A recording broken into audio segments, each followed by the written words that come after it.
సమయంలో దేవుని సహాయం కొరకు ప్రార్థన. తలలు ఉంచినట్లయితే ప్రార్థన. నీతి స్వరూపుడైన పరిశుద్ధ తండ్రి, అయ్యా నువ్వు చేసిన ఈ దయాపూర్వకమైన సంకల్పపు ఏర్పాటులో ఈ దినము మేమందరము ఈ రీతిగా సజీవులుగా ఎంచబడి ఉన్నామంటే నీకు స్తోత్రాలు తండ్రి. నీ ప్రియ కుమారుడు మా రాజు మా కొరకు శిలువ యాగము చేసి మమ్మల్ని సంపాదించుకున్నటకు ఆయన పడిన వేదనను, ఆయన శ్రమను నువ్వు అనుగ్రహించిన పరిశుద్ధ గ్రంథంలో నుండి ఇప్పటివరకు ధ్యానించుటకు కృప చూపించి ఉన్నావు తండ్రి. ఇప్పటివరకు మాట్లాడిన నీ కుమారులందరికీ ఎట్టి కృపను, ఎట్టి ఆత్మను తోడుగానైతే ఇచ్చి నువ్వు పలికించి ఉన్నావు. అదే ఆత్మ సహాయము, అదే కృపను నా ఎడల కూడా ఉంచి ఈ ముగింపు మాటలు పలికించమని ప్రాధేయపడుతున్నాం. నిశ్చయముగా మా రక్షకుడు మా కొరకు మరణించిన ఆయన మరణంలో ఉన్నటువంటి త్యాగమును మేము గుర్తించగలుగుటకు ఈ సమయమందు మా మనోనేత్రములను తెరవమని ప్రాధేయపడుతూ మమ్మల్ని అందరినీ మీ పరిశుద్ధాత్మ దేవునికి అప్పగించుకుంటూ క్రీస్తు వారి పేరట ఈ ప్రార్థన అడిగి సమర్పిస్తున్నాము తండ్రి. ఆమేన్.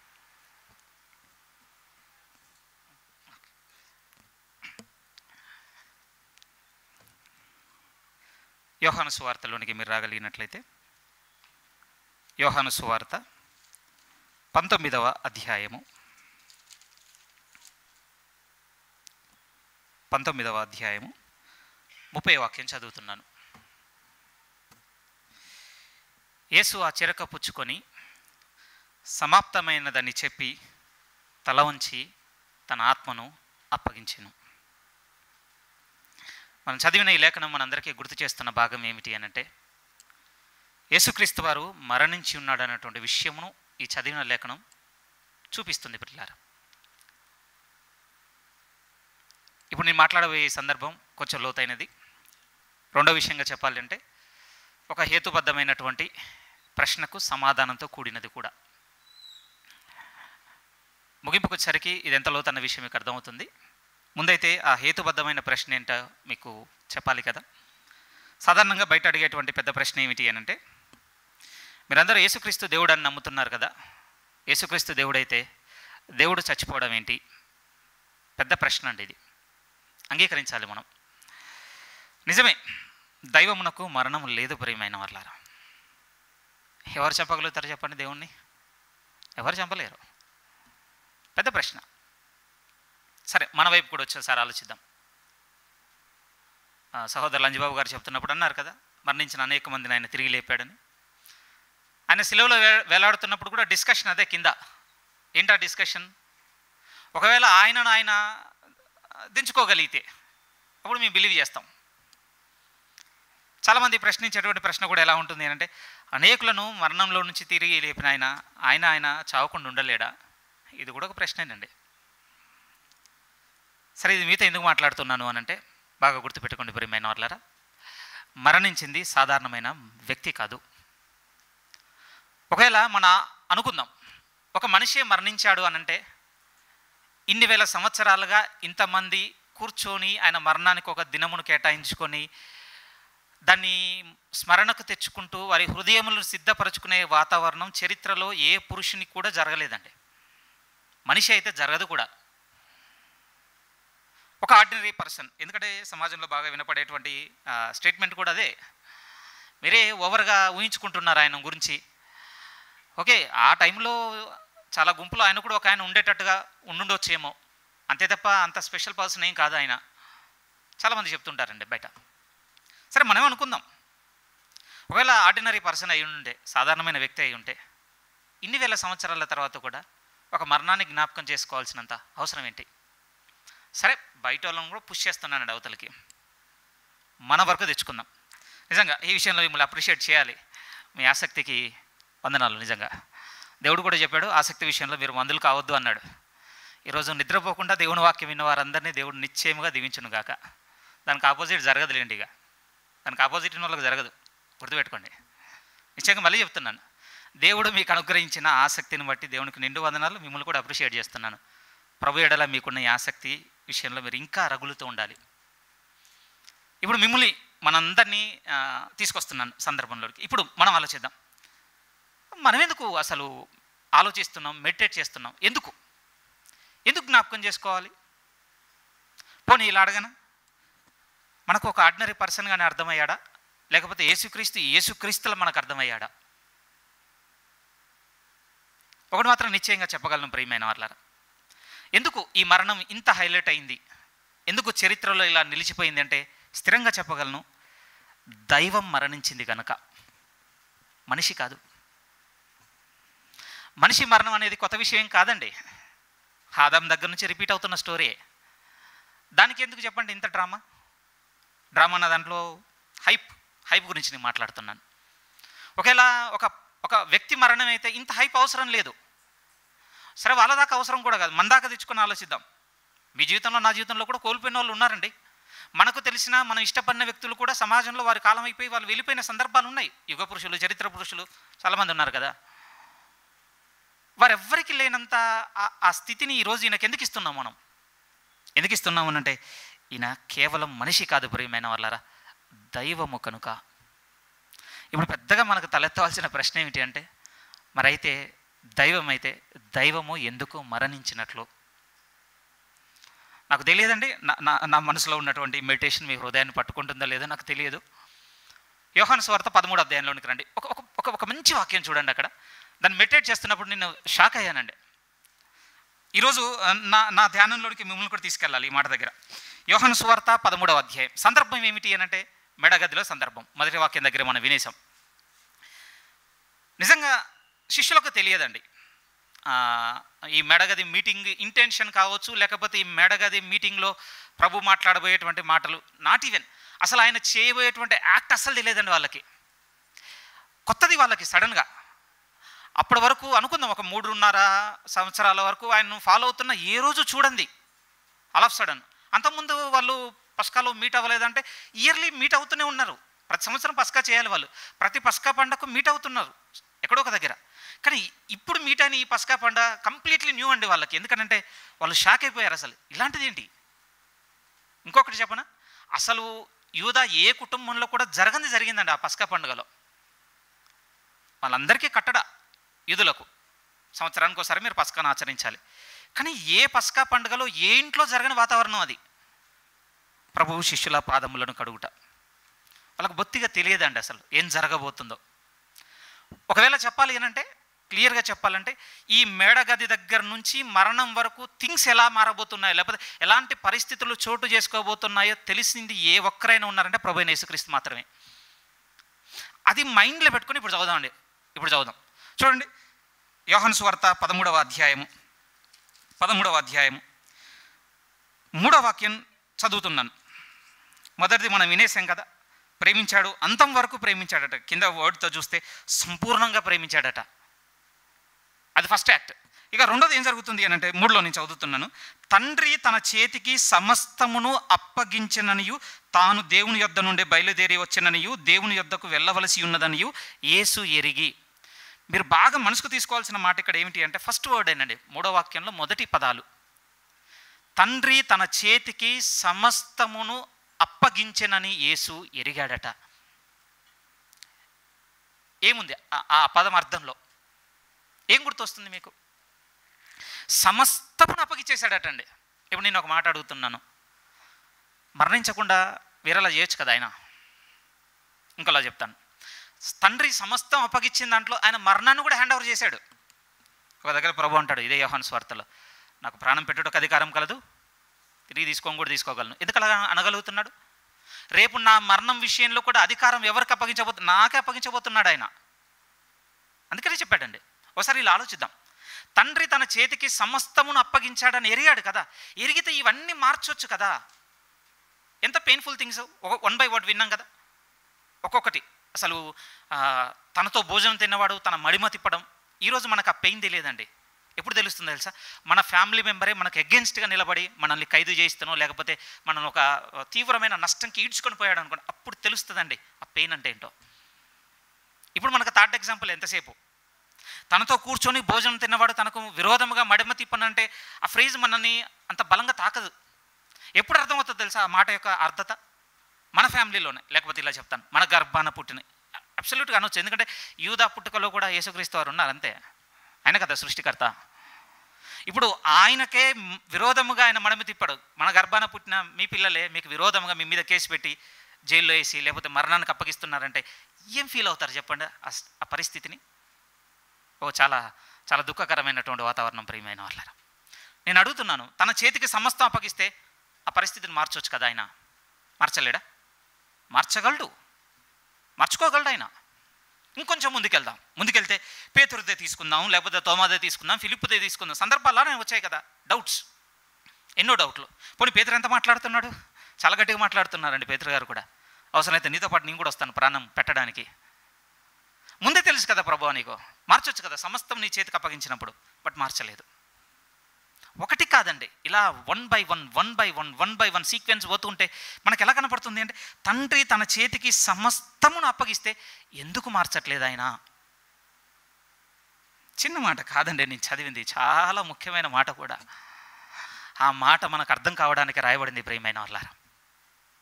గెత్సెమనే తోడే సందర్భము, తండ్రి తన చేతికి సమస్తమును అప్పగించినప్పుడు పాత్రని పక్కకు పెట్టేయచ్చు కదా ఆయన. పెడితే తప్ప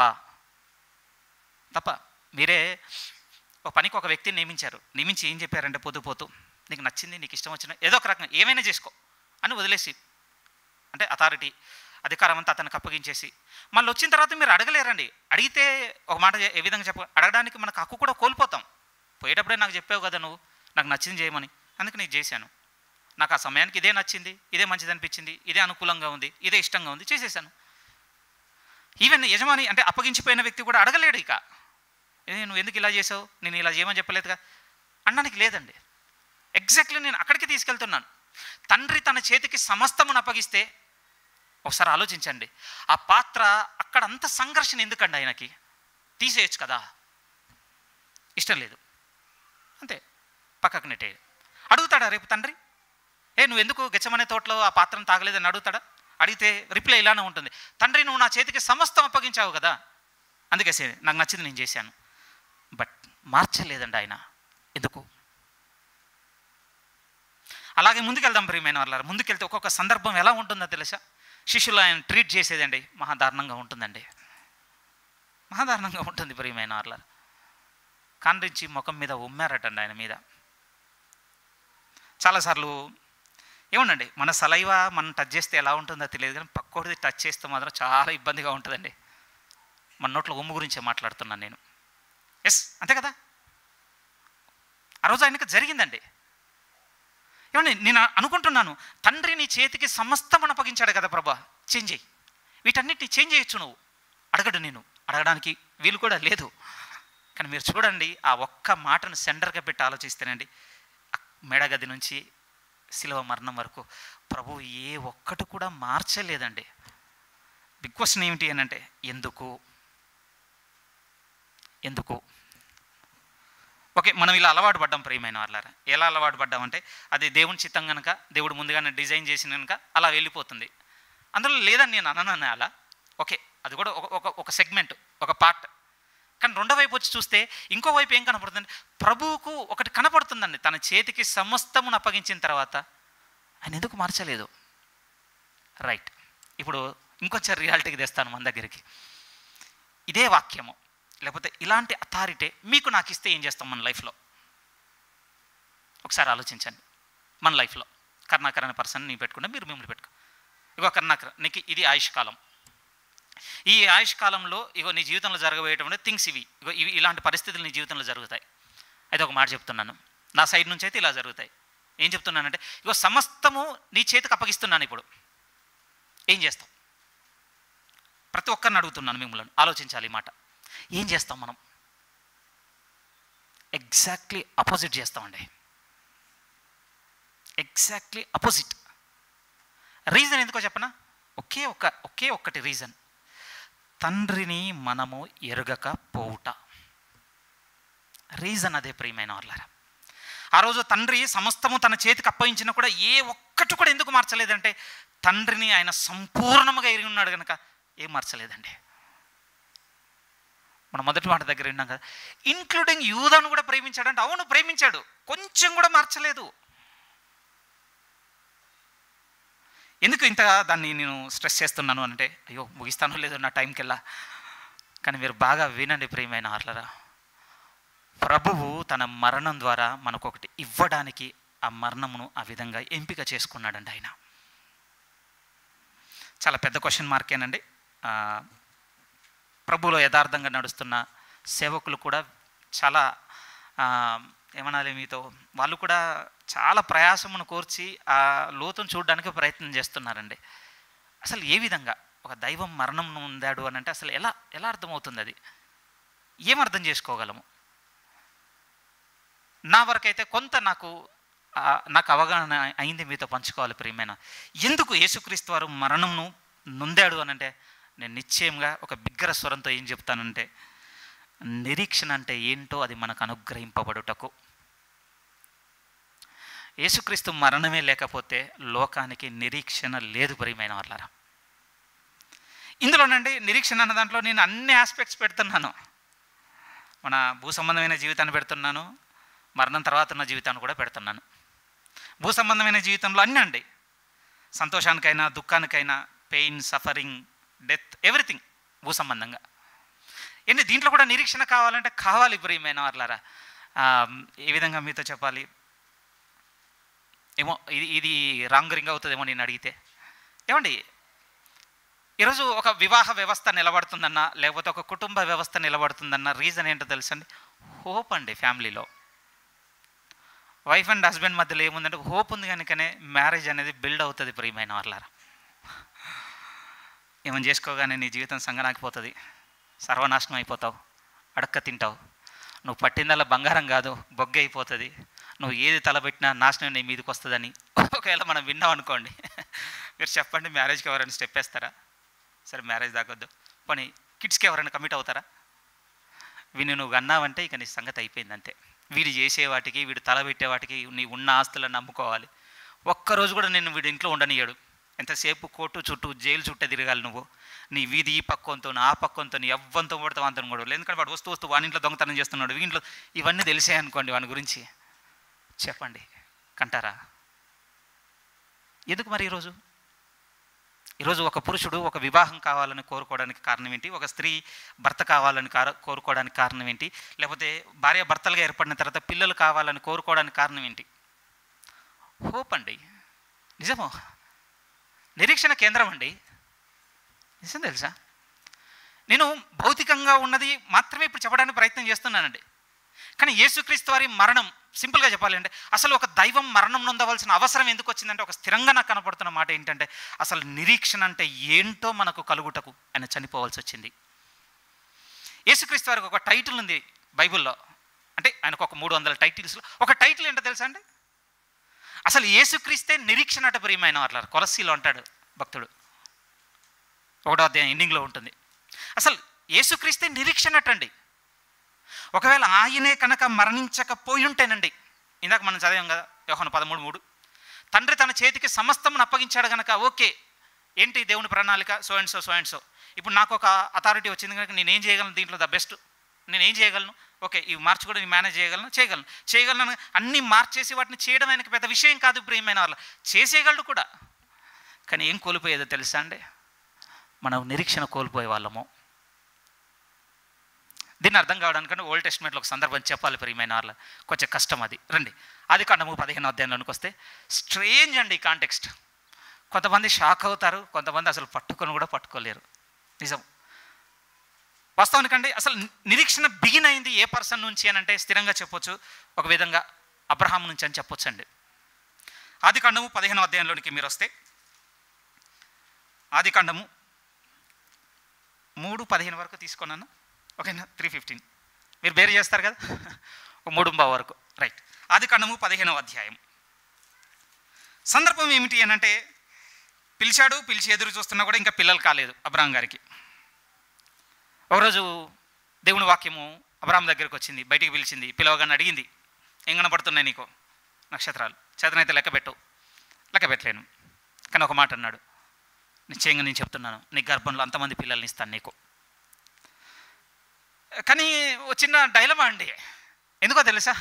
ఓ సేవకుడు అన్నాడు, ఏమన్నదంటే భార్య అంటేనే ప్రశ్నలు అంతే, సింపుల్, మీరు నొచ్చుకోవద్దు, కానీ ఒక సేవకుడు, అనుభవం కలిగిన సేవకుడు అన్నమాట. భార్య అంటేనే ప్రశ్నలు. ఇప్పుడు నువ్వు ఆ రోజు ఏమన్నావు, సడన్గా నాకు కనపడ్డాడు అన్నావు, మొత్తం వదిలిపెట్టిపోదామన్నావు. ఎన్ని ప్రశ్నలు ఉండొచ్చు అండి షారా ఎప్పటికైతే ఎన్ని ప్రశ్నలు ఉండొచ్చు ఆమె మైండ్లో. ఇప్పుడు ఆన్సర్లు ఏమన్నా అబ్రాహం దగ్గర ఉన్నాయనుకుంటున్నారా? ఆ సేవకుడు ఇంకో మాట కూడా అన్నాడు, భార్య అంటేనే ప్రశ్నలు, భర్త అంటేనే సమాధానం లేకపోవడం. అది కూడా ఉందండి. ఏం చెప్పలేకపోయాడు, బట్ నమ్మిందండి, వచ్చింది. మళ్ళీ సడన్గా ఒకరోజు అన్నాడు, నాకు కుమారుని ఇస్తాడట. మళ్ళీ డౌట్, చూస్తున్నావా నా నెలసరి, చూస్తున్నావా నీ బలం చూస్తున్నావా? వైఫ్ అండ్ హస్బెండ్ మాటలు ప్రియమైన వాళ్ళ ఎన్నో డౌట్స్ అండి. మళ్ళీ కొన్ని దినాల ముందుకు వెళ్ళాయి, 10 years అయిపోయింది. మళ్ళీ ఒకరోజు నాకు కనపడ్డాడు. ఇప్పుడు ఏమన్నాడో తెలుసా, నాకు ఆకాశ నక్షత్రాలంత మందిని ఇస్తానన్నాడట. ఇప్పుడు వెళ్ళి ఏం చెప్పాలండి, షారాతో ఏమని చెప్పాలి ఈయన? అందుకనే ఒక మాట అంటాడండి కింద, ఏమంటాడో తెలుసా, అది నాకు ఎట్లు తెలియను అంటాడండి అబ్రాహం గారు. చాలా బాగా అనిపించింది అన్నమాట. చూస్తారా, చూడండి, ఆదికాండము 15వ అధ్యాయము 8వ వాక్యం నేరుగా మీరు చూస్తే పైన చెప్పిన దానికి అబ్రాహం గారు రిప్లై, అతడు అనగా అబ్రాహము, ప్రభువైన యెహోవా నేను దీన్ని స్వతంత్రించుకుందునని నాకెట్లు తెలియనగా. ఎందుకు కన్ఫర్మేషన్ అడుగుతున్నాడు? ఇంట్లో ఒక ఆమె ఉంది, పోయి చెప్పుకోవాలి. ఇప్పుడు నువ్వు చెప్పినవన్నీ ఆమె నమ్మాలంటే ఇప్పుడు ఏంటి? చిన్న ఒక ప్రూఫ్ ఇవ్వు నాకు ప్లీజ్, నాకు ఎట్లా తెలుస్తుంది? ఎందుకంటే నువ్వు పట్టుకొచ్చినప్పుడు చెప్దామంటే నాకు ఏం లేదు, తీసుకొచ్చేమన్నా మంచి మ్యాన్షన్లో పెట్టానా? డైరాష్ తిప్పుతున్నా, ఎడబడతాడు, బాగానే సఫర్ అవుతుంది, పెయిన్తో ఉంటుంది. అయినా నా మీద ఏమైనా ఆర్గ్యుమెంట్ ఏం చేయటం లేదు. 1 by 1 నువ్వు నాకు చెప్పడం, నేను పోయి చెప్పడం, ఆమె నన్ను 100 ప్రశ్నలు అడగడం. ఇట్లా ఈసారన్నా ఆమెకు నిర్ధారంగా చెప్పడానికి నాకు ఒక చిన్న రుజువు చూపించు. అప్పుడు దేవుడు ఆశ్చర్యకరంగా, ఆ రోజు అబ్రాహం గారికి ఎంత అర్థమైందో నాకు తెలియదండి, ఈరోజు మనకి ఎంత అర్థమవుతుందో కూడా నాకు తెలియదు. కానీ దేవుడు ఏం చెప్పాడంటే, సరే నీకు రుజువు కావాలి కదా, ప్రజెంట్ది ఇవ్వను నేను నీకు రుజువు, ఒక 400 సంవత్సరాల తర్వాత నేరబోయే రుజువు నీకు ఇస్తాను. జస్ట్ ఇమాజిన్ అండి, ఇదే పోయి షారాకు చెప్తే ఎట్లుంటుంది ఇంట్లో, ఎట్లుంటుంది ఒక్కసారి ఆలోచించండి. మనం చర్చ్లో రాబోతున్నవి వాటికి సంబంధించినవే అంటేనే పెద్ద తగ్ ఆఫ్ వార్ నడుస్తుందండి మనకి. ఏ అంటే బి, బి అంటే సి, సి అంటే ఏ, ఎన్ని మెలికలు. ఇప్పుడు నాకు ఏం చెప్పాడో తెలుసా షారా, సీరియస్గా పిలిచి 400 సంవత్సరాల తర్వాత గుర్తు చెప్పాడు. అట్లనా, నువ్వెంత బతుకుతావు, నేనెంత బతుకుతా, ఎవరు చూడొస్తారు? భక్తులండి వాళ్ళు. ఎందుకు? అబ్రహాము దేవుణ్ణి నమ్మెను, అది అతనికి నీతిగా ఎంచబడిన అంతే. ఇంకా అది దేవుని వాక్యం అని నమ్మారు కనుక దేవుడు వాళ్ళకు నీతిగా నిలబెట్టేశాడు ప్రియమైన వాళ్ళారా. సరే, ఈ స్టోరీ ఇంకా ఎక్స్టెండ్ అవుతుంది. ఇది కాదు, అక్కడ జరిగిన సందర్భంలో ఇప్పుడు మనం పట్టుకోవాలి. ఇప్పుడు చూడండి ఎట్లాంటి కన్ఫర్మేషన్ ఇస్తున్నాడో మీరు చూడగలిగితే స్ట్రేంజ్ అండి. ఎలా ఉంటుంది అంటే 13 నుంచి నేను చదువుతున్నాను. అప్పుడు దేవుని రిప్లై ఎలా ఉందో చూడండి. 13 కాదు, 9 నుంచి చదువుదాం. 9 నుంచి, దీన్ని నేను ఎట్లు స్వతంత్రించుకుందునని నాకు తెలియననగా. అప్పుడు రిప్లై దేవుడు, 3 ఏండ్ల పెయ్యను, 3 ఏండ్ల మేకను, 3 ఏండ్ల పొట్టేలును, ఒక తెల్ల గువ్వను, ఒక పావుర పిల్లను నా యొద్దకు తెమ్మని అబ్రహాంతో చెప్పాను. అతడు అవన్నీ తీసుకొని వాటిని నడుమునకు ఖండించి దేని ఖండము దాని ఖండముకు ఎదురుగా నుంచాను. పక్షులను అతడు ఖండింపలేదు. గద్దలు ఆ కళేబరముల మీద వాలినప్పుడు అబ్రహాము వాటిని తోలివేశాను. ప్రొద్దుగుంకపోయినప్పుడు అబ్రహాముకు గాఢ నిద్ర పట్టెను. భయంకరమైన చీకటి అతన్ని కమ్మగా, ఆయన నీ సంతతి వారు తమది కాని పరదేశమునందు నివసించి ఆ దేశపు వారిని దాసులుగా నుంచుదురు. వారు 400 ఏండ్లు వీరిని శ్రమ పెట్టుదురు. వీరు ఎవరికి దాసులవుదురో ఆ జనమునకు నేనే తీర్పు తీర్చును. తర్వాత వారు మిక్కిలి ఆస్తితో బయలుదేరి వచ్చెదరు. నీవు క్షేమంగా నీ పితరుల యొద్దకు పోయేదవు. మంచి వృద్ధాప్యమందు పాతి పెట్టబడదు. అమోరీల అక్రమము ఇంకనూ సంపూర్ణము కాలేదు గనక నీ 4వ తరం వారు ఇక్కడికి మరలా వచ్చేదరని నిశ్చయముగా తెలుసుకోమని అబ్రహాముతో చెప్పాను. ఒక చిన్న క్వశ్చన్ అడగనా మిమ్మల్ని? ఏమడుగుతాను అంటే, అందరు నేను నిద్రపోయారు కదా, మీరు నిద్రపోయిన తర్వాత మీ ఫ్యామిలీలో ఒకరో ఇద్దరు మెలుగుతనైతే ఉన్నారు కదా. నా ప్రశ్న ఏంటంటే, వాళ్ళిద్దరు ఏం మాట్లాడుకున్నారో చెప్పగలరా మీరు? బాగా జాగ్రత్తగా, మీరు నిద్రపోయారు, ఎవరో ఇద్దరు, వైఫ్ సన్నో లేకపోతే డాటరో మేలుకుతుండ్రు, వాళ్ళు ఏదో మాట్లాడుకున్నారు కదా. నేను అడుగుతున్నాను, ఆ మాట్లాడింది మీరు చెప్పగలరా? ఎందుకు చెప్పలేరు? మీరు నిద్రపోయారు, ఏం జరిగిందో మీకు తెలియదు, అంతే కదా. స్టాండ్ బై అవుతున్నారు కదా.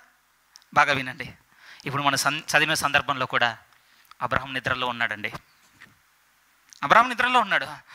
రేజ్ అవ్వాల్సిన క్వశ్చన్ ఏంటంటే, ఎవరితో ఎవరు మాట్లాడుకుంటున్నారు, ఎవరితో నిబంధన చేస్తున్నారు? అసలు ఇక్కడ నిబంధన అన్న పదం మేము చదవలేదు బ్రదర్, ఎక్కడుందంటే ఆ చాప్టర్ కన్క్లూజన్కి వెళ్ళగానే ఉంది చూడండి, 21. అమోరీయులను, కానానీయులను, గిర్గాషీయులను, యెబూసీయులను నీ సంతానమునకు ఇచ్చి ఉన్నాను అని అబ్రహాముతో నిబంధన చేశాను. రైట్. నా ప్రశ్న ఏంటి అనండి, ఈయనేమో గాఢ నిద్ర బట్టి నిద్రపోయాడు. ఎవరెవరితో మాట్లాడుతున్నారు, ఎవరెవరితో నిబంధన చేస్తున్నారు? నిబంధన అనగానే బాగా వినండి, మనకు తెలిసినటువంటి కాంట్రాక్ట్ కాదండి. కాంట్రాక్ట్ అని మీరు గూగుల్ అంటే డిక్షనరీ చూసినా నిబంధన అని వస్తుంది. బట్ ఇక్కడ కాంట్రాక్ట్ కాదు పురిమైన, ఇది ఎంటైర్లీ డిఫరెంట్ అండి. ఇది కవెనెంట్. ఏంటి దానికి దీనికి వ్యత్యాసము ఏంటి? ఇప్పుడు కాంట్రాక్ట్ అనుకోండి, నేను మా తమ్ముడు చేసుకున్నానంటే నేను సంతకం పెడతాను, వాడో సంతకం పెడతాడు, అయిపోయింది. ఇది మా ఇద్దరి మధ్య కాంట్రాక్ట్. బట్ మా ఇద్దరి మధ్యన నిబంధన అంటే ఇలా రాదు ప్రియమైన వాళ్ళరా. పండితులు చెప్పేటువంటి ఒక స్థిరమైన మాట ఏమిటంటే, నిబంధనకు ఒక పర్టికులర్ ప్యాటర్న్ ఉందండి. ఏం చేయాలంటే ఇతను ఒక కత్తి తీసుకోవాలి, అంటే నేను ఒక కత్తి తీసుకోవాలి, మా తమ్ముడు ఒక కత్తి తీసుకోవాలి, మా ఇద్దరు చేతులు ఇలా కోసుకోవాలి, వచ్చిన రక్తం ఉంటుందిగా, ఇద్దరం ఇలా రక్తమును కలిపి చేసేది నిబంధన ప్రియమైన వాళ్ళరా. దేవుడు ఏమంటున్నాడంటే, నేను అబ్రాహాంతో నిబంధన చేశాను అంటున్నాడు. అబ్రాహాం పరిస్థితి చూస్తున్నావు, గాఢ నిద్రపట్టి నిద్రపోతున్నాడు. ఎందుకు నిద్రపోయాడు చెప్పండి? ఎందుకు నిద్రపోయాడు అంటే, ఇప్పుడు దేవుని చూడాలి, లేడు కూడా ఆయన. సో ఇప్పుడు అబ్రాహాం సైడ్ అయిపోవాలి, అబ్రాహాం ప్లేస్లోకి ఇంకొకరు రీప్లేస్ అవ్వాలి. ఆ రీప్లేస్ అయిన అబ్రాహాం తరపున ఆ తర్వాత రాబోతున్న అన్ని తరములకు నిత్య కట్టడగా, నిత్య నిబంధనగా ఇప్పుడు దేవునితో నిబంధన చేసుకోవడానికి ఇంకొక పర్సన్ ఎగ్జిస్టెన్స్లోనికి రావాలి. అక్కడే కనపడుతుంది ప్రియమైన వాళ్ళరా యేసుక్రీస్తు వారి యొక్క ప్రవేశము. మనకేమనిపిస్తుంది అని అంటే, నేను ముందే చెప్పాను, కొంతమంది స్టన్ అవుతాం, కొంతమంది అసలు ఇక అది ఆఫ్ షూట్ అనమాట. ఇక్కడ ఏదేదో చెప్తున్నాడు ఈ అన్నాన్ని. కానీ అక్కడ విషయం ఏంటి అంటే ప్రియమైన వాళ్ళరా, ఇప్పుడు అబ్రహాముకు ప్రతిగా యేసుక్రీస్తు వారు వచ్చి నిబంధన చేయాలి అని అంటే, ఎందుకంటే ఇప్పుడు అబ్రహాము నిరీక్షణ ఏర్పడాలి. ప్రామిస్ చేశాడు కదా, ఒక సంతానాన్ని ఇస్తాను, ఆ సంతానాన్ని గుర్తుగా చెప్తాను, 400 సంవత్సరాలు చెరలోకి పోతారు, నేను విడిపిస్తాను, నేను పట్టుకొస్తాను. అక్కడితో నవ్వదు, భూదిగంతముల వరకు వాళ్ళకు స్వస్థంగా ఇచ్చేస్తాను నేను. కేవలం ఆ రోజు ఉన్నటువంటి ఫిజికల్ సన్షిప్ గురించే కాదండి, స్పిరిచువల్ సన్షిప్ గురించి కూడా మాట్లాడాడు. మనం గల్తీలో చూస్తే కనపడుతుంది. అబ్రహాంకు ఉన్నటువంటి విశ్వాసం కలిగిన మనందరం కూడా ఇప్పుడు అబ్రహాం సంతానం అట. ఇంతమందికి నిరీక్షణ కలిగించడానికి ఏం జరుగుతుంది అని అంటే, ఒకరి మరణం జరుగుతుంది ప్రియమైన వాళ్ళారా. అక్కడ సందర్భం ఉందండి, ఇన్విజిబుల్, మనం చూడలేము, అది నిజమండి. ఒకవేళ ప్రభువే కనుక మరణాన్నే కనుక ఎన్నుకోకపోయి ఉంటేనండి, నిశ్చయంగా మనం చెవులో వినపడవలసిన మాట, మనెవ్వరికి నిరీక్షణ అంటే అసలు తెలియదు ప్రియమైన వాళ్ళారా. నేను కొన్ని లేఖనాలు రాసుకున్నానండి, కొన్ని చదువుతాను. యోహాను సువార్తలోనికి మీరు వస్తే, యోహాను సువార్త 14వ అధ్యాయం, 14వ అధ్యాయం, యోహాను సువార్త 14వ అధ్యాయము, 14వ అధ్యాయం 19 చదవడానికి ఇష్టపడుతున్నాను. చూడండి 19లో ఏమంటున్నాడంటే, ప్రభు అన్నమాట, అయితే మీరు నన్ను చూతురు, ఆ తర్వాత నేను జీవించుచున్నాను గనక మీరును జీవింతురు. హోప్ నిజమండి. ఈరోజు ఈ ప్రభువు మన కోసం మరణించాడు కనుక ఇది మనకు ఏర్పడింది అంతే. ఈ ప్రభువే కనుక మరణము చూడకపోయి ఉంటే, ఎవ్వరం కూడా చెప్పుకోవడానికి వీల్లేని పదం ఏంటో తెలుసా, నేను మళ్ళీ బతుకుతానని చెప్పుకోవడానికి దారి లేదు. మీరు ఎనీ రిలీజియన్ వెళ్ళి చూడండి, ఎనీ రిలీజియన్, మహా అంటే దగ్గరగా సమపోలికలతో ఉన్నటువంటి పదం ఏమన్నా వచ్చిందంటే, మళ్ళీ పుడతాం, మళ్ళీ ఇంకొక జన్మ తర్వాత జన్మ, ఈ పదాలు వినపడుతుండొచ్చేమో. కానీ నేను మళ్ళీ జీవించుచున్నాను అన్న హోప్ ఏదైనా ఇచ్చింది అని అంటే క్రిస్టియానిటీ మాత్రమే. ఎందుకు ఇవ్వగలిగింది? దేవుడు మరణం నొందాడు గనక. మరణానికి నిరీక్షణకు లింక్ ఏంటి అని అంటే అదే ప్రియమైన వాళ్ళారా. మనకిప్పుడు బాగా నిరీక్షణ అన్న పదం అలవాటైంది కనుక మనకు పదం తెలిసింది అనుకుంటున్నాం. కానీ ప్రభు మరణించకపోతే నిరీక్షణ లేదండి అసలు. ఓకే, ఈ ఆన్సర్ అండి బయట వాళ్ళకు అంటే యాక్సెప్టెన్స్తో ఉండకపోవచ్చు, అంగీకరించకపోవచ్చు, వాళ్ళంత తొందరగా అగ్రీ చేయకపోవచ్చు. బట్ నమ్ముతున్నాం కదా, మనం మాత్రం అంగీకరించవలసిన మాట ప్రియమైన వాళ్ళారా. లాజరు మరణించాడు, పునరుత్థానం రోజు చాలా మాట్లాడుకుంటాను. ఆ రోజు రండి నిశ్చయంగా ఎంత హోప్ మనకు ఏర్పడిందో ఆ రోజు మళ్ళీ కూడా విందాం అండి. ఈరోజు మనం వింటున్న సందర్భం ఏంటంటే, నిస్సహాయుడుగా, ఒక విధంగా బలహీనుడుగా, ఏమి చేయలేని వాడుగా ఆ రోజు అక్కడ ఆయన మరణించి ఉండొచ్చు. ఆ మరణాన్ని చూసినప్పుడు కళ్ళతో చూస్తున్న వాళ్ళకి ఎలా ఉంది అని అంటే, అయిపోయింది స్టోరీ అయిపోయింది. ఈయన ఎంత అశక్తుడు, ఈయనని కాపాడుకోలేనోడు, అందరిని కాపాడతాడంటే ఏం నమ్ముతాం, ఎన్నో బ్లా బ్లా బ్లా సౌండ్స్. కానీ హోప్ అనేది ఎలా జనరేట్ చేసిందో సండేనే వినాలండి మనం. ఎందుకంటే ఆయన పునరుత్థానం తర్వాత కనపడింది అదే ప్రియమైన వాళ్ళరా. ప్రభు అన్నాడు, అది కూడా చూస్తారా, యోహాను సువార్త మళ్ళీ ఆ రోజు కూడా చూద్దాం, కానీ ఈరోజు కూడా చూడండి 11th చాప్టర్, యోహాను సువార్త 11వ అధ్యాయము. యోహాను సువార్త 11వ అధ్యాయం, మార్తతో మాట్లాడుతున్న మాటలు 21 నుంచి. మార్త అడుగుతుంది, ప్రభు నువ్వు ఇక్కడ ఉండిన ఎడలా మా ఫ్యామిలీకి నువ్వు ఎంత మేలు చేసేవాడివో తెలుసా, మేమెంత చాలా తీవ్రమైన దుఃఖంలో ఉన్నాం, మా తమ్ముడిని పోగొట్టుకున్నాం, నువ్వు ఉంటే బాగుండేది, నువ్వు ఉంటే ఆయన బతికేవాడు, నువ్వు ఉంటే ఏదో ఒకటి చేసేవానివి. అప్పుడు ప్రభు రిప్లైనే ఉందండి 24. మార్త ఆయనతో 22, ఇప్పుడైనా నువ్వు దేవుణ్ణి ఏమడిగినను దేవుడు నీకు అనుగ్రహించినని ఎరుగుదున నేను. అందుకు యేసు, నీ సహోదరుడు మరలా లేచునని ఆమెతో చెప్పగా, మార్త ఆయనతో, అంత్యదినమున పునరుత్థానమందు లేచునని ఎరుగుదున నేను. అందుకు యేసు, పునరుత్థానమును జీవమును నేనే అన్న తర్వాత అంటున్నాడు, నా యందు విశ్వాసం ఉంచువాడు చనిపోయినను బ్రతుకునే. ఎట్లొచ్చింది చెప్పండి ఇది? ఆయన మన కోసం చచ్చిపోయాడు కనుక. వాస్తవానికి ప్రియమైన వాళ్ళారు, కొంచెం ఇది మాటల్లోనికి తెచ్చి అర్థం చేయించడం కూడా కష్టం అండి. ఎందుకు డెత్ను చూస్ చేసుకున్నాడు అని అంటే, మన పెయిన్ని ఆయన రుచి చూడాలనుకున్నాడు అని ఒక సేవకుడు చెప్పినప్పుడు చాలా తగిలిందండి హృదయానికి. నిజమండి, వాస్తవం అది కూడా. మన పెయిన్ని ఆయన రుచి చూడాలనుకున్నాడు కనుక డెత్ను చూస్ చేసుకున్నాడట. ఈవెన్ మనం ఆ పరిశుద్ధ లేఖనాలు కూడా ఎలా ఉంటాయో తెలుసా? అంటే మనం స్వస్థత నొందినట్లు ఆయన మన రోగములను వహించెను. ఆ సిమిలారిటీస్తో చాలా ప్రాఫెసీస్ చెప్పాడండి దేవుడు. అంటే రియాలిటీకి తెస్తున్నాడు ప్రియమైన వాళ్ళారా. రియాలిటీకి కొంచెం కష్టమే. ఎలా చెప్పాలి మీతో? ఇప్పుడు ఒక జంతువు ఉందనుకుందాం, ఊరికే చెప్తున్నానులేండి, నచ్చుకోదు మీరు. ఒక జంతువు ఉందనుకుందాం, దాని నేచర్ కావచ్చు, దాని ఫీలింగ్ కావచ్చు, దాని పెయిన్ కావచ్చు, దాన్ని మనం తెలుసుకోవాలి అంటే మళ్ళీ ఏమైనా దారి ఉంది అంటే దానిలో అయితేనేనండి, అంతే కదా. అది ఎక్స్ప్లెయిన్ చేసినా మనకు అర్థం కాదు. 2 కుక్కలు మొరుక్కుంటున్నాయి అనుకోండి, వాటికి అర్థమైందండి దేని గురించి కొట్టుకుంటున్నాయో.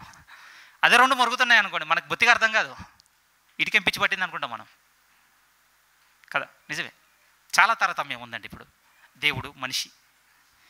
కానీ మనం వేటి గుండా పోతున్నాం, మనం వేటితో సఫర్ అవుతున్నాం, లేకపోతే మనలో ఏముంది ఏమీ లేదు, ఇది ఎరగాలి అని అంటే దేవుడు మనిషి కావాల్సి వచ్చింది ప్రియమైన వాళ్ళారా.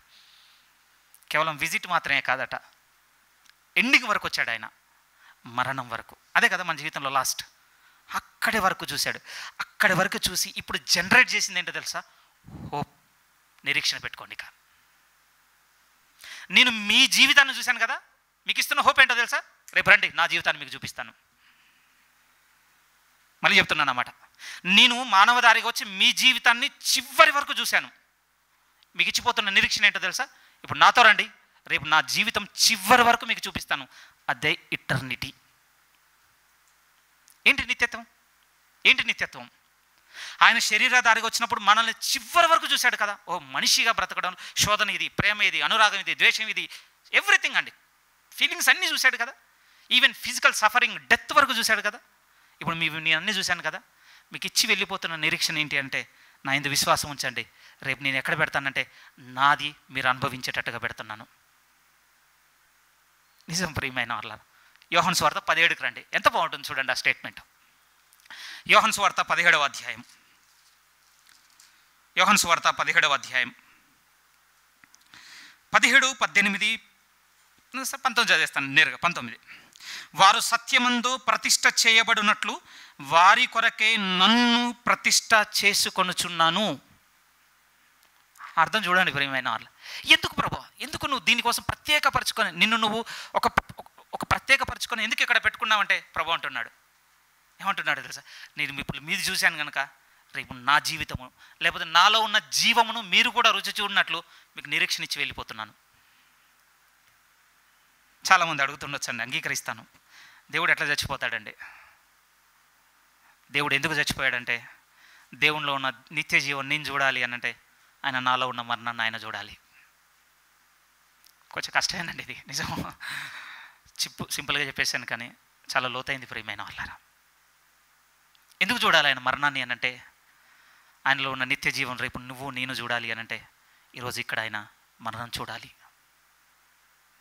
కొరంథీయులకు రాస్తున్న 2వ పత్రిక 5వ అధ్యాయం, కొరంథీయులకు రాస్తున్న 2వ పత్రిక 5వ అధ్యాయము. ఒకంత ప్రభు చెప్పింది చూపిస్తుంది, రెండో వైపు మన రెస్పాన్సిబిలిటీని కూడా చూపిస్తుంది ఈ లేఖనం. మ్యాక్సిమం ఇది ఎక్స్ప్లెయిన్ చేసి క్లోజ్ చేయడానికి ట్రై చేస్తాను, ఇంకా ఎక్స్టెండ్ చేయలేను, చాలా సమయం తీసుకున్నాను, క్షమించండి. 5వ అధ్యాయం 14 నుంచి జాగ్రత్తగా చదువుకుంటూ ముగింపు వరకు వెళ్ళిపోదాం. 14 నుంచి, క్రీస్తు ప్రేమ మమ్మను బలవంతము చేయుచున్నది. కొరింథీయులకు రాస్తున్న 2వ పత్రిక 5వ అధ్యాయం 14 నుంచి, క్రీస్తు ప్రేమ మమ్మను బలవంతము చేయుచున్నది, ఎలాగనగా అందరి కొరకు ఒకడు మృతి పొందిన గనుక అందరూ మృతి పొందిరనియు, జీవించు వారిక మీదట తమ కొరకు కాక తమ నిమిత్తము మృతి పొంది తిరిగి లేచిన వాని కొరకే జీవించుటకు ఆయన అందరి కొరకు మృతి పొందననియు నిశ్చయించుకొనుచున్నాము. చూసారు ఎంత క్లియర్గా ఉంది చూడండి, ఆ స్టేట్మెంట్లో ఉంది ఆ మీనింగ్. ఎందుకు చచ్చిపోయాడు ప్రభు అంటే క్లియర్గా అంటున్నాడు.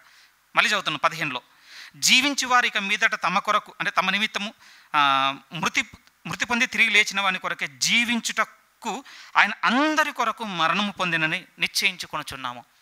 మనము ఆయన కొరకు జీవించుటకు, ఇంకొక వాటితో చెప్పాలంటే ఆయన నిత్య జీవమును మనము జీవించుటకు ఆయన మన మరణమును ఆయన పొందుకున్నాడు. ప్రియమైన వాళ్ళారా, ఒక సేవకుడు చక్కగా చెప్పాడు, ట్రేడింగ్ ప్లేస్ అటు ఇది. ఒక న్యాయమైన ప్రతిఫలం జరిగిందండి ఇక్కడ. ఎలాంటి న్యాయమైన ప్రతిఫలం? అయ్యో మనల్ని యేసుక్రీస్తుని పెట్టి టాలీ చేయకండి, మనకు అసలు వాల్యూ లేదండి. ఇదేమన్నా న్యాయమైన ప్రతిఫలం? మనం ఎక్కడ సరితూగుతాం చెప్పండి. ఒకప్పుడు భారతదేశంలో ఒక పద్ధతి ఉండే, వస్తు మారకం. ఎలా ఉండేది ఏంటంటే, మా దగ్గర ఇవి ఉన్నాయి, ఇవి మీరు తీసుకోండి, మా దగ్గర లేని మీ దగ్గర ఉన్నాయి కదా మాకు ఇవ్వండి. ఒక టైంలో అది నడిచిందండి. మీరు చెప్పండి, ఇప్పుడు ప్రభువుకు మనకు ఈ ఎక్స్చేంజ్ అవుతుంది అంటే ఎక్కడ ఫిట్ అవ్వగలవా? అసలు ఇంపాసిబుల్ అండి, అసలు లేనే లేదు. మరి ఏంటి ఆ న్యాయమైన ప్రతిఫలము? అంత గొప్ప ఎక్స్చేంజ్ ఏంటి? ఏమండి, మనం చేసిన అతిక్రమములకు, మన అపరాధములకు సరైన వేళ ఏదైనా ఉంది అని అంటే ఆయన మరణం మాత్రమే. ప్రియమైన వాళ్ళారా, ఎందుకు తీసుకున్నావు ప్రభు అంటే, ప్రభు మనతో చెప్తున్నమాట, నా నిత్య జీవం మీకు ఇచ్చుటకు. చివరి వరకు అంటే చివరి వరకు అండి. అందుకోసం ప్రియమైన వాళ్ళారా, ఇక పునరుత్థానం నందు మరణం లేదండి. ఓ సేవకుడు చాలా లోతుగా అంటాడండి, ఏదో మళ్ళీ చనిపోయిన తర్వాత కాదట, బాప్తీసం తీసుకున్న దగ్గర నుంచే మొదలైపోయిందట మన జీవితం. బాప్తీసం దగ్గర నుంచే మొదలైపోయిందట. కాకపోతే అంత ఎర్లీ టైంలో అంత లైట్ మనకు ఉండదండి, అంగీకరిస్తున్నాను, అంత లైట్ మనకు ఉండదు. కానీ ప్రభుత్వం నడుచుకుంటూ వెళ్ళిపోతున్న తర్వాత భవిష్యత్తు అర్థమవుతుందండి, మన గతం కూడా మనకు అర్థమవుతుంది. కోల్పోయాం కదా ఇన్ని రోజులు. డే 1 నుంచి బాప్తీసం తీసుకున్న దగ్గర నుంచి ప్రభులోనికి వచ్చి నాకేమి ఇచ్చాడు ఈయన, ఏం చేశాడు. ఎందుకంటే పిల్లవానిగా ఉన్నాం, పిల్లవాని వాడితేనే కొలతలేసాం. మనకు లాలీపాపే విలువ, 500 నోటు ఏం విలువ ఉండదండి పిల్లవానిగా ఉన్నప్పుడు, అంతే కదా, మనకు అదే తెలుసు. కానీ పెద్దోళ్ళు అయిన తర్వాత మనకు అర్థమైపోయింది, ఈ 500 పెడితే 500 లాలీపాపులు వస్తాయని మనం తెలిసిపోయింది.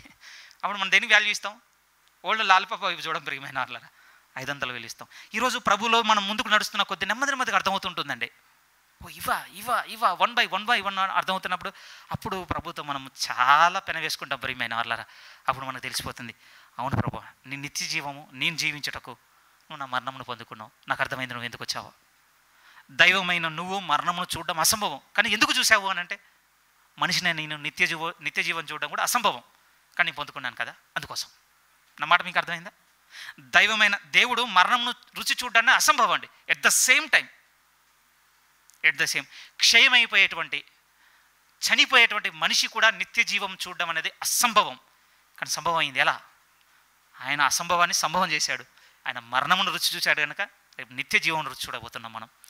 హోప్. అందుకోసం ప్రభు అన్నాడు, వారిని దీని యందు ప్రతిష్ఠ చేయుటకు నన్ను నేను ప్రతిష్ఠ చేసుకుంటున్నాను మరణానికి. అందుకోసం పౌలు గారు కూడా అంటున్నారు, ఇప్పుడు క్రీస్తు ప్రేమ మమ్మల్ని బలవంతం చేయుచున్నది. ఏమని? ఇక మళ్ళీ వెళ్ళిపోయి నీకోసం నువ్వు బతకకు. మీ అందరితో మాట్లాడుతున్నమాట, నాతో కూడా మాట్లాడుకున్నావు. ఇక మళ్ళీ వెళ్ళిపోయి మీకోసం మీరు బతకండి.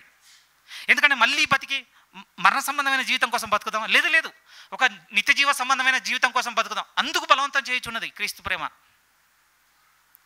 ఇక మీద జీవించేవాడు తన కొరకు కాక తన కొరకు మృతి పొందిన వాని నిమిత్తము ఇక జీవించబద్ధుడుగా ఉన్నాడు.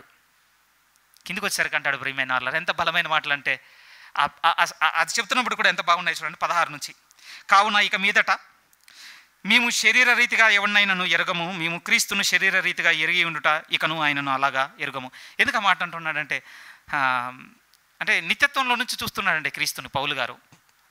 అంటే క్షయస్థితిలో నుంచి చూడటం లేదు, అంటే భౌతిక సంబంధిగా మనిషిగా చూడటం లేదట ఆయన. అంటే ఏ విధంగా చెప్పాలి, నా మైండ్లో ఉన్న ఫీలింగ్ని. ఇప్పుడు ఒక మరణం పొందుకునేవాని దశలో ఉండి చూడటం లేదట ప్రభు వైపు, నిత్య జీవం పొందుకున్నవాని దశలో ఉండి ప్రభువుని చూస్తున్నాడట. ఒకవేళ నేను ప్రభువుని శరీర రీతిగా ఎరిగి ఉండినా ఇక నేను ఎరగను ఆయనను. ఎందుకు ఎరగనో తెలుసా? నా స్టేట్ని మార్చాడు ఆయన. ఇప్పుడు నన్ను ఇప్పుడు మరణపు స్థితిలో పెట్టలేదు ఆయన, నిత్య జీవపు స్థితిలో పెట్టాడు కనుక ఇటు నుంచి చూస్తున్నాను ఆయన. నేను మళ్ళీ ఏ రోజు కూడా మరణం స్థితిలో ప్రభువుని చూసే సాహసం నేను చేయను. అలాంటి రోజు వస్తే ఆయన ఎరగను కూడా ఎరగను నేను. కిందికి వచ్చేసరికి అన్నాడు ప్రియమైన వాళ్ళ, దాన్ని కన్ఫర్మ్ చేయడానికి ఎంత బాగా అన్నాడు అంటే 17 నుంచి ఆయన గురించి రాసుకుని, కాగా ఎవడైనాను క్రీస్తునందున్న ఎడల ఏంటి నూతన సృష్టి? ఏంటి నూతన సృష్టి? నిత్య జీవము నిండిన ఒక జీవితం ప్రియమైన వాళ్ళ, ఈ నూతన సృష్టి. ఒకప్పుడు ఏముండే ఇంక చచ్చినాం అంటే హోప్ లేదండి. మనం లేపేటోళ్ళు లేడు, మనం లేచేదంతకన్నా లేదు. ఎవరికి ఉంది చెప్పండి? మీరే ఆలోచించండి. ఎవరు దాకనొద్దు. ప్రభు దగ్గర రాకముందు మీకు నాకేమన్నా ఉందా? మరణించిన తర్వాత నేను తిరిగి లేస్తాను తెలుసా? అసలు ఏ రోజైనా సెన్స్ అనేది చేసామా? పోనీ ఎవరి డెత్ కన్నా వెళ్ళినప్పుడు ఫీల్ అయ్యామా? ఓకే, బై బర్త్ మీరు క్రిస్టియన్ ఫ్యామిలీలో పుట్టి ఆ వాతావరణంలో పెరుగుంటే నాకు తెలియదు ఆ ఫీలింగ్ ఎలా ఉంటుంది. యాజ్ హిందుగా ఒకప్పుడు ఉన్న స్థితిని బట్టి ఈజీగా చెప్పగలను. జీరో అండి. ఒక వ్యక్తి మరణించిన తర్వాత మళ్ళీ అతను తిరిగి లేస్తాడన్నటువంటి అవగాహన కావచ్చు, ఆలోచన కావచ్చు, ఎదురు చూపు కావచ్చు, ఎనీథింగ్ సున్నా. కానీ ఇప్పుడు ఏమంటే ఆలోచన తెలుసా? ఇప్పుడు మళ్ళీ జీవితము ఒక నిత్య జీవం ఉందన్న ఆలోచన ఏర్పడటకు కారణం ఏంటంటే నిరీక్షణ. క్రీస్తు మీకు నాకు అనుగ్రహించిన నిరీక్షణ, నూతన సృష్టి ప్రియమైన వాళ్ళారు. అది పేజ్ టర్న్ చేయగానే ఆ ఎక్స్ప్లెనేషన్ అంతా అదే కనపడుతుంది. అందుకోసమే కన్ఫామ్గా కింద అంటాడు 20:21లో కూడా, కావున దేవుడు మా ద్వారా వేడుకొనినట్టు మేము క్రీస్తుకు రాయబారులమై దేవునితో సమాధానపడుడని క్రీస్తు పక్షముగా మిమ్మల్ని బతిమాలుకొనిచున్నాము.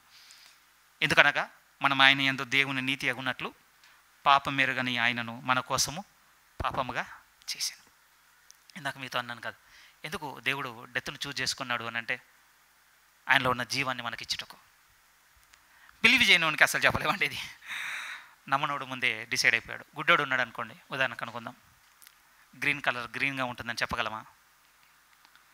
1,00,000 కాదు కదా, 1,00,000 ఉదాహరణలు చెప్పినా మనకు అర్థం కాదు. ఎందుకు? అన్ఏబుల్ టు సీ, చూడలేడు కనుక. ఎందుకు? దేవుడు మరణించాడు, దేవుడు చచ్చిపోతే దేవుడు ఎట్లా అవుతాడన్న ప్రశ్న రైటే లాజిక్గా. నువ్వు నేను గుడ్డిగానుగా ఉండి మనం ఎంత ప్రయత్నం చేసినా అర్థం కాని విషయం అది.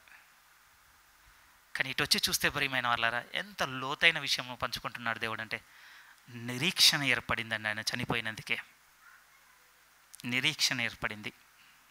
ఏంటి ఆ నిరీక్షణ అంటే, ఆయన నా మరణమును ఎందుకు రుచి చూశాడు అని అంటే రేపు నేను ఆయన నిత్య జీవమును అనుభవించుటకు. మనమందరము దేవుని నీతి అగునట్లు పాపం ఎరగని ఆయనను మన కోసము దేవుడు పాపముగా చేశాను. ఎంత ఎక్స్చేంజ్ చూడండి ప్రియమైన వాళ్ళారు.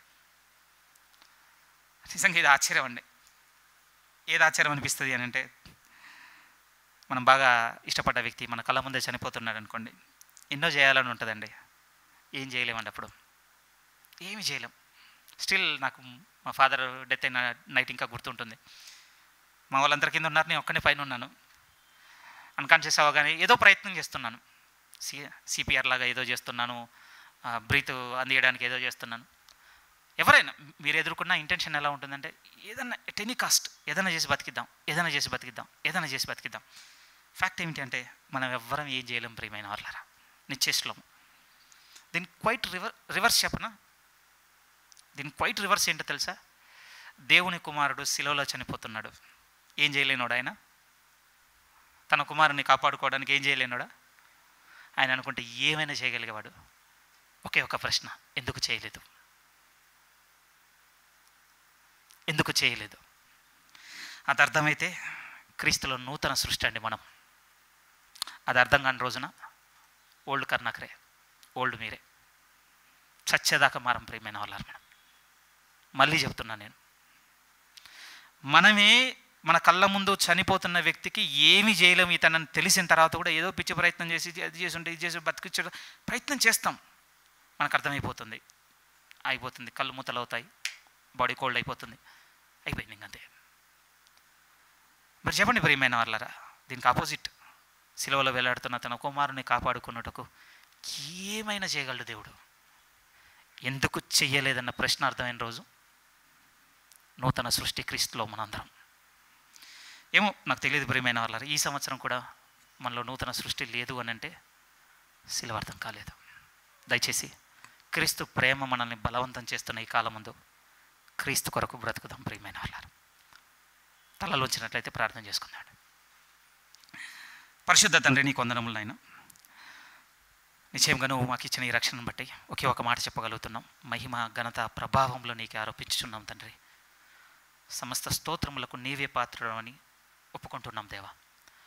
నీవు మాకు ఇచ్చిన ఈ రక్షణ జీవితంను తుదమట్టుకు కొనసాగించుకున్నట్టుకు మీ పరిశుద్ధాత్మ దేవుని తోడును మాకు సదాకాలం అనుగ్రహించమని కోరుతూ క్రీస్తు వారి పేరటి ప్రార్థన అడిగి సమర్పిస్తున్నాము తండ్రి. ఆమేన్.